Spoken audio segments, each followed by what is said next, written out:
بسم الله الرحمن الرحيم. ياسين والقرآن الحكيم إنك لمن المرسلين على صراط مستقيم تنزيل العزيز الرحيم لتنذر قوما ما أنذر آباؤهم فهم غافلون لقد حق القول على أكثرهم فهم لا يؤمنون إنا جعلنا في أعناقهم أغلالا فهي إلى الأذقان فهم مقمحون وجعلنا من بين أيديهم سدا ومن خلفهم سدا فأغشيناهم فهم لا يبصرون وسواء عليهم أنذرتهم أم لم تنذرهم لا يؤمنون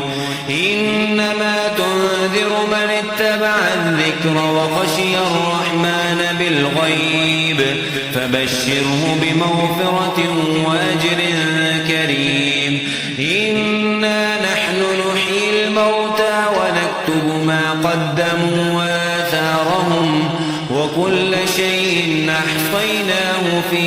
إمام مبين واضرب لهم مثلا أصحاب القرية إذ جاءها المرسلون إذ أرسلنا إليهم اثنين فكذبوهما فعززنا بثالث فقالوا إنا إليكم مرسلون قالوا ما أنتم إلا بشر مثلنا وما أنزل الرحمن من شيء إن أنتم إلا تكذبون قالوا ربنا يعلم إنا إليكم لمرسلون وما علينا إلا البلاغ المبين قالوا إنا تطيرنا بكم لئن لم تنتهوا لنرجمنكم وليمسنكم منا عذاب أليم قالوا طائركم معكم أئن ذكرتم بل أنتم قوم مسرفون وجاء من أقصى المدينة رجل يسعى قال يا قوم اتبعوا المرسلين اتبعوا من لا يسألكم أجرا وهم مهتدون وما لي لا أعبد الذي فطرني وإليه ترجعون أتخذ من دونه آلهة إن يردني الرحمن بضر لا تغن عني شفاعتهم شيئا ولا ينقذون إني إذا لفي ضلال مبين إني آمنت بربكم فاسمعون قيل ادخل الجنة قال يا ليت قومي يعلمون بما غفر لي ربي وجعلني من المكرمين وما أنزلنا على قومه من بعده من جند من السماء وما كنا منزلين إن كانت إلا صيحة واحدة فإذا هم خامدون يا حسرة على العباد ما يأتيهم من رسول إلا كانوا به يستهزئون ألم يروا كم أهلكنا قبلهم من القرون أنهم إليهم لا يرجعون وإن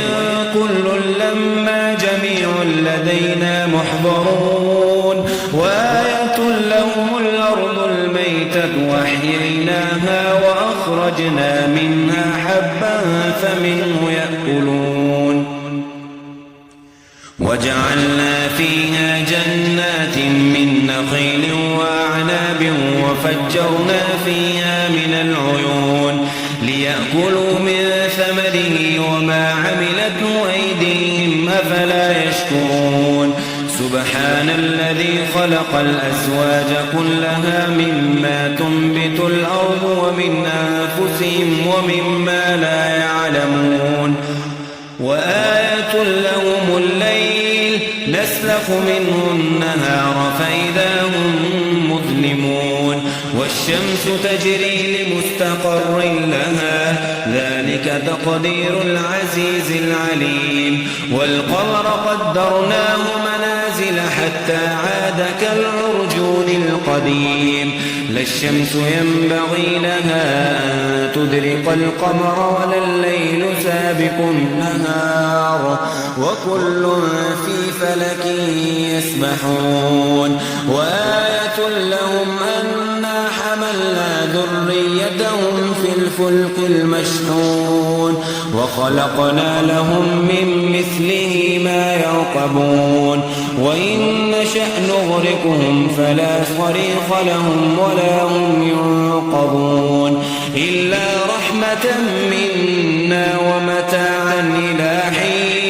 وإذا قيل لهم اتقوا ما بين أيديكم وما خلفكم لعلكم ترحمون وما تأتيهم من آية من آيات ربهم إلا كانوا عنها معرضين وإذا قيل لهم أنفقوا مما رزقكم الله قال الذين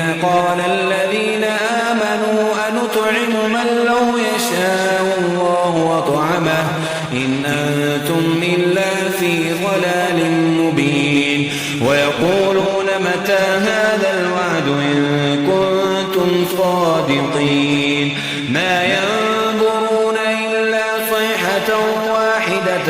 تأخذهم وهم يخصمون فلا يستطيعون توصية ولا إلى أهلهم يرجعون ونفخ في الصور فإذا هم من الأجداث إلى ربهم ينسلون قالوا يا ويلنا من بعثنا من مرقدنا هذا ما وعد الرحمن وصدق المرسلون إن كانت إلا صيحة واحدة فإذا هم جميع لدينا محضرون فاليوم لا تظلم نفس شيئا ولا تجزون إلا ما كنتم تعملون إن أصحاب الجنة اليوم في شغل فاكهون هم وأزواجهم في ظلال على الأرائك متكئون لهم فيها فاكهة ولهم ما يدعون سلام قولا من رب رحيم وامتازوا اليوم أيها المجرمون ألم عهد إليكم يا بني آدم ألا تعبدوا الشيطان إنه لكم عدو مبين وأن اعبدوني هذا صراط مستقيم ولقد أضل منكم جبلا كثيرا أفلم تكونوا تعقلون هذه جهنم التي كنتم توعدون اصلوها اليوم بما كنتم تكفرون اليوم نختم على أفواههم وتكلمنا أيديهم وتشهد أرجلهم بما كانوا يكسبون ولو نشاء لطمسنا على أعينهم فاستبقوا الصراط فأنى يبصرون ولو نشاء لمسخناهم على مكانتهم فما استطاعوا مضيا ولا يرجعون ومن نعمر ننكسه في الخلق أفلا يعقلون وما علمناه الشعر وما ينبغي له إن هو إلا ذكر وقرآن مبين لينذر من كان حيا ويحق القول على الكافرين أولم يروا أنا خلقنا لهم مما عملت أيدينا أنعاما فهم لها مالكون وذللناها لهم فمنها ركوبهم ومنها يأكلون ولهم فيها منافع ومشارب أفلا يشكرون واتخذوا من دون الله آلهة لعلهم ينصرون لا يستطيعون نصرهم وهم لهم ولهم جند محضرون فلا يحزنك قولهم إنا نعلم ما يسرون وما يعلنون أولم ير الإنسان أنا خلقناه من نطفة فإذا هو خصيم مبين وضرب لنا مثلا ونسي خلقه قال من يحيي العظام وهي رميم قل يحييها الذي أنشاها أول مرة وهو بكل خلق عليم الذي جعل لكم من الشجر الأخضر نارا فإذا أنتم منه توقدون أوليس الذي خلق السماوات والأرض بقادر على أن يخلق مثلهم بلى وهو الخلاق العليم إنما أمره إذا أراد شيئا أن يقول له كن فيكون فسبحان الذي بيده ملكوت كل شيء وإليه